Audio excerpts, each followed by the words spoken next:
Hi, Sean Haynes at the Ag Center. Giving you a weekly update on almond prices here and interest rates in the farm market. Almond prices have been steady to up a little bit. Shipments increased last month, well above month prior year, and got us kind of caught up with 2023 shipment levels. We were running a little bit behind. Export volumes are up versus domestic volumes, and I think most of that's been coming from the European market. A lot of guys buying hand to mouth still.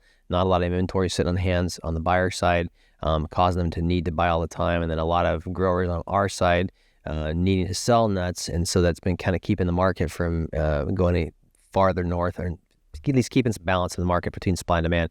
Prices on nonpareil meats, about $270 for top end size, about $245 average. Independence meats, about $241, top size, $230 average. And then California meats, about $231 for top sizes, and then $225 for the average. Big time in-shell prices are up about $242 for independents and $252 for nonpareil in-shell, about 10 cents each this week. So, again, forward pressure on those prices. I don't think you see much higher price, but they'll kind of lay off on that level and stay pretty consistent. Only major worry I'm hearing about right now in the almond markets is just the amount of chill hours. Not quite sure we're getting enough to get a good crop laid in. We'll have to watch that much more closely as things go by and try to get some reporting on that.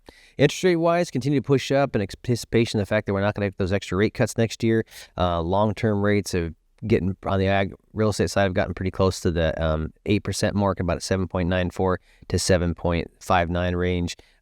Floating rates have averaged about 7.2%. Which are down quite a bit. I think you'll see, again, floating rates get down at 6 range pretty easy this year.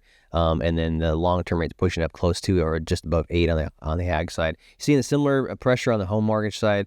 Just in case you're interested, home mortgages, crossed over that 7% range for 30-year debt last week and continue to climb up and inch up with the bond market as, again, they're taking those 2 price cuts interest rates the FOMC was going to do out of their pricing models for long-term rates, and mortgage rates kind of moving up accordingly. And I think you'll see 8% rates before long, maybe mid-year, if not sooner, on the housing market. And a lot of pressure on the housing market too, if you look at it, just from the fact that we've got more inventory on hand than since 2009, and the affordability side with these rates moving up and prices really not moving down accordingly. So I can see a lot of stress being caused by this interest rate environment, both on the ag side because commodity prices are low, as well as the home mortgage side from affordability.